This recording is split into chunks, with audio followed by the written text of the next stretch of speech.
Welcome to High Heels and Hidden Truths. I'm Vanessa Murphy, investigative reporter at KLAS TV in Las Vegas. My colleague, anchor reporter Joshua Peguero, joining me now.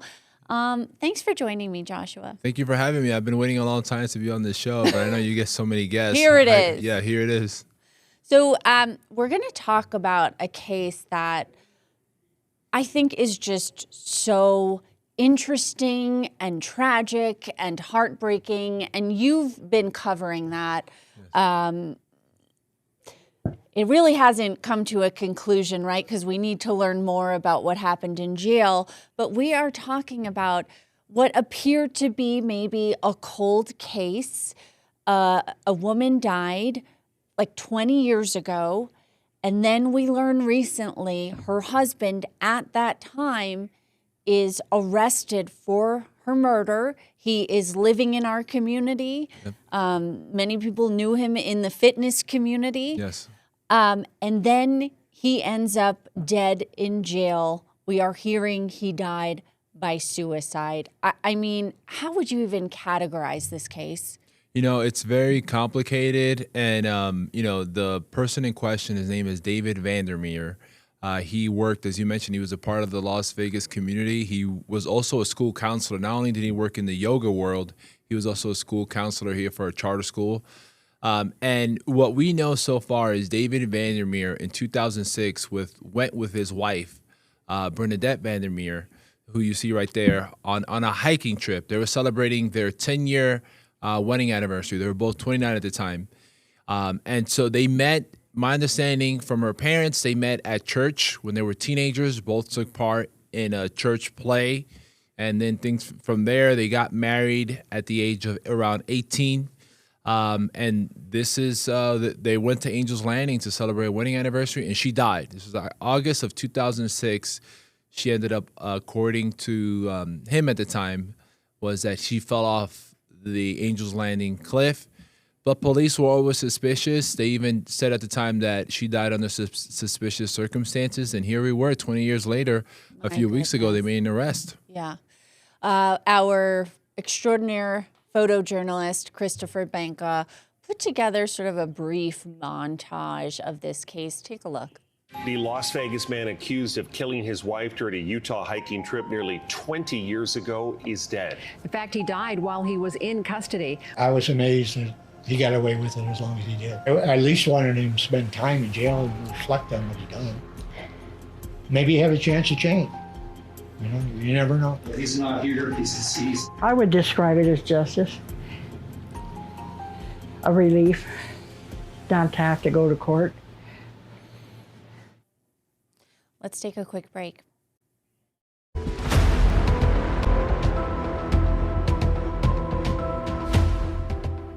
Welcome back to High Heels and Hidden Truths. I'm Vanessa Murphy, joined by Joshua Peguero. Thanks again for being here, Joshua.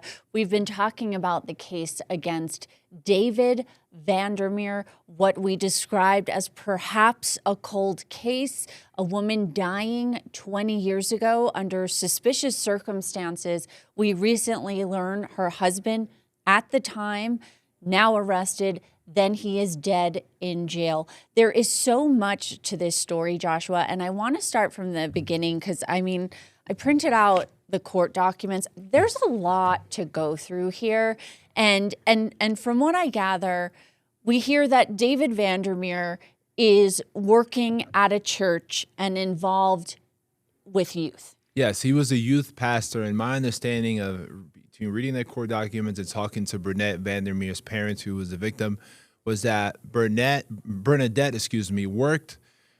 She was a cocktail waitress and also sang on the piano at New York Hotel. So the way to describe it was that she was the breadwinner of the household, and he was a youth pastor.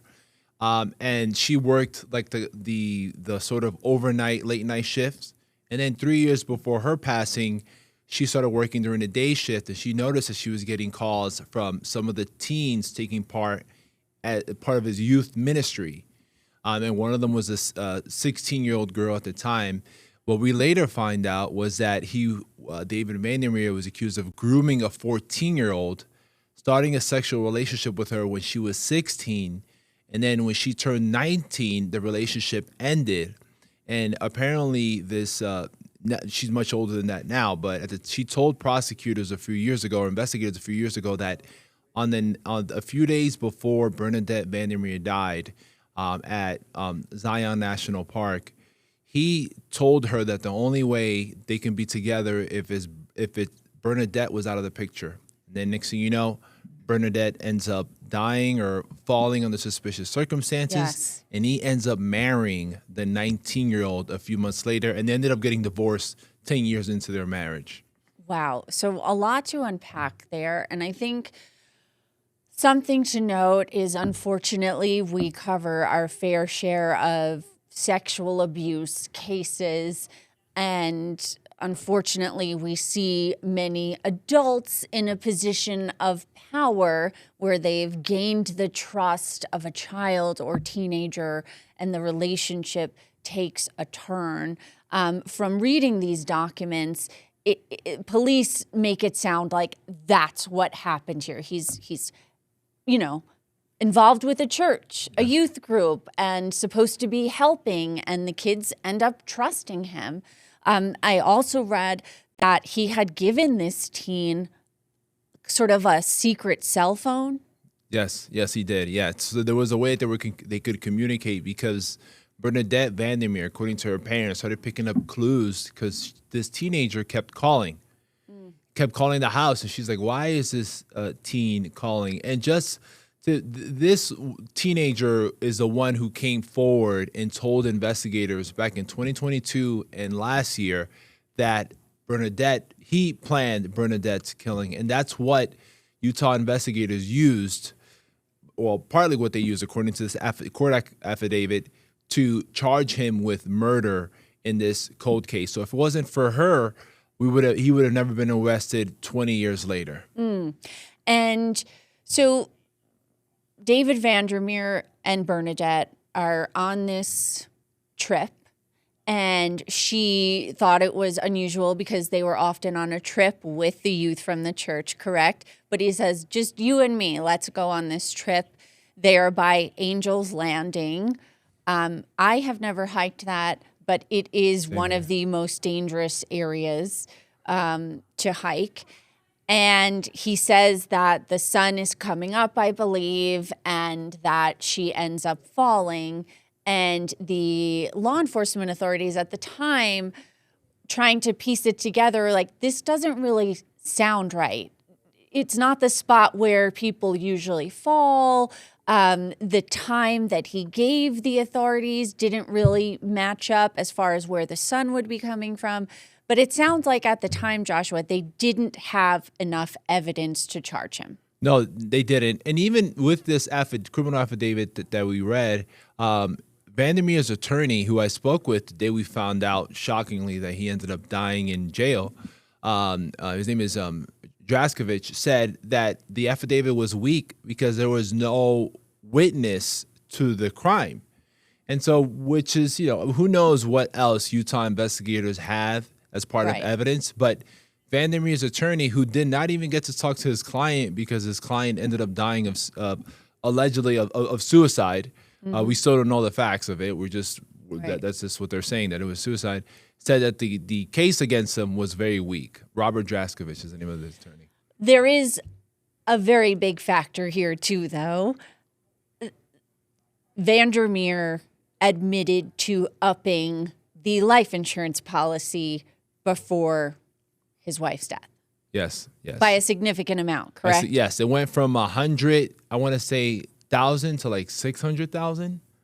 A large increase. And he gets that money. He does. He actually got it all. And when you talk to Bernadette Vander Meer's parents, they said at the time when because she discussed this with her mother ended up providing evidence to Utah investigators, like letters she wrote, notes she left behind, where she doubted her marriage up until her passing, just had suspicions that there was infidelity involved. And she said that Bernadette had claimed that she was going to put her mom and her family and her sister who's special needs as part of this life insurance policy. She says she was, but it happened so recent in regards to her death that she didn't even get the opportunity to do that. My goodness. A woman's intuition, Joshua. Intuition, yes. What else do we know about Bernadette, though? We know that from her mother, she was very talented. She sang. So I'm not sure. I haven't lived here in Vegas for that long, but MGM Graham had a show where she sang. She played Betty Boop. Okay. So she sang as part of Betty Boop. She was a singer. She was a singer at church. Her passion was to sing, and that's why she took this job at New York, to not only be a cocktail waitress, but to also sing at the piano bar, which she got to do. So she's someone who was industrious, worked hard, had ambitions, wanted to sing, and also was according to her parents, she was the breadwinner of the household. It's just unfortunate the circumstances in which she died, and for 20 years later, for her husband at the time to be arrested and implicated in her murder is just shocking, and also gave peace to her family because her family always thought there was something off. I mean, listen, she passed away, and the family, he excommunicated the entire family, like cut off all relations, which was was odd to them. So they had a feeling. Yes, they did. They had a feeling. Let's take a break.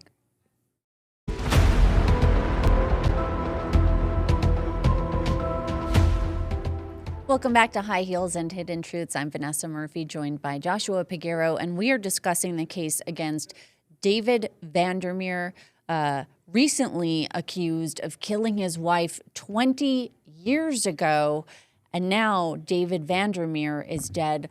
Police saying, or our sources saying, it appears he died by suicide in jail after he was taken into custody. So a surprising story with a lot of different twists. More importantly, a lot for Bernadette's family to go through, thinking maybe he will face some sort of justice, Yes. and then he unexpectedly dies in prison. Joshua, I want to play your story sort of about what unfolded. Okay.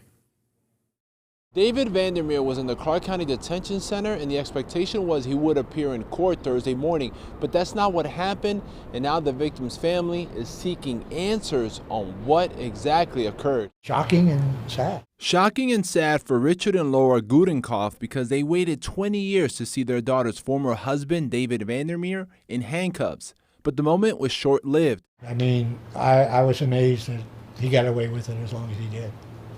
I mean, he was a pretty smart cookie. Las Vegas Justice of the Peace Eric Goodman made the shocking announcement Thursday morning that the 49-year-old died in jail. So he's not here, he's deceased. Metro says he was found Wednesday with self-sustained wounds and died Thursday at UMC. Charging documents say Bernadette fell under suspicious circumstances during a hike on Angel's Landing at Zion National Park in 2006. Bernadette's parents suspected something was amiss. I not so much, but I know Laura here had a fear that he might retaliate.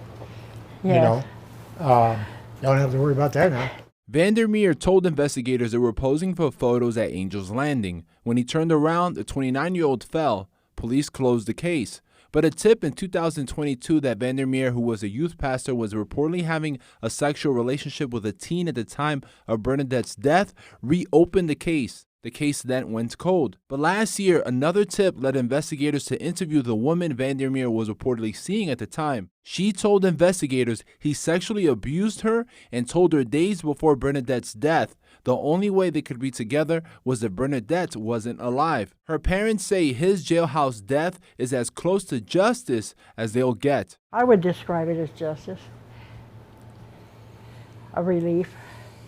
Not to have to go to court. I would say it's justice, but a little more harsh than I thought it would be. You know, I at least wanted him to spend time in jail and reflect on what he done. Maybe have a chance to change. Despite the implications of David Vander Meer in their daughter's death, Bernadette's family says they're praying for his family. Reporting at the Clark County Detention Center, Joshua Peguero, 8 News Now. So many different points from your story. First of all, the fact that Bernadette's dad is saying maybe he would have a chance to change. I mean, even just saying that is, her father has an open mind. Yes, I mean, and they're very religious. Just in interviewing them, they're very Christian. They believe in the values of the Bible and what Jesus Christ is preaching, and that you forgive those who do you harm. And I know that's because he discussed it with me. He didn't make the cutting room floor. I mean, you know how you do interviews. It's like you get people for 25 minutes and you have to turn it into, not Vanessa. Vanessa will do a 5-minute story. I have 2 minutes. That's all I have. So some things get left out, but that's one of the things they talked about is being able to forgive those that do you harm. And so they were still very forgiving, but at the same time, they also wanted him prosecuted. They wanted him in prison. They wanted him to face and be held accountable and responsible for what he allegedly did 20 years ago. So her mother did say maybe it's some sort of justice, though, at the same time, right? Yeah. Her mother, the mother was a little bit more sort of like, this, I'm happy this happened, because she was also thinking at the time of going to Utah, of, him hiring an attorney, dragging the process out. Going to trial. And then what happens if he pleads out and he pleads guilty, right, to a lesser charge? So I think that the family was concerned of the stress around it and the fact that he would fight it, because one of the things that they said when she first died, they were just resigned to it because they were in a way scared of him, because he was very resourceful. He apparently comes from a well-to-do family, according to Bernadette's family. So they were scared like we wouldn't be able to afford an attorney or anything like that.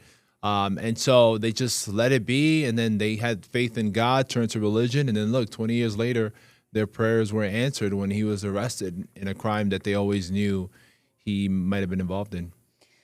Another point I want to bring up, initially reading the court documents, you mentioned a 2022 tip from the woman he was married to, correct? Yes. But the police say he groomed her as a teen. So one could say, well, she knew about this all these years. Why didn't she come forward sooner? But at the same time, she's a victim herself since he groomed her as a teen, correct?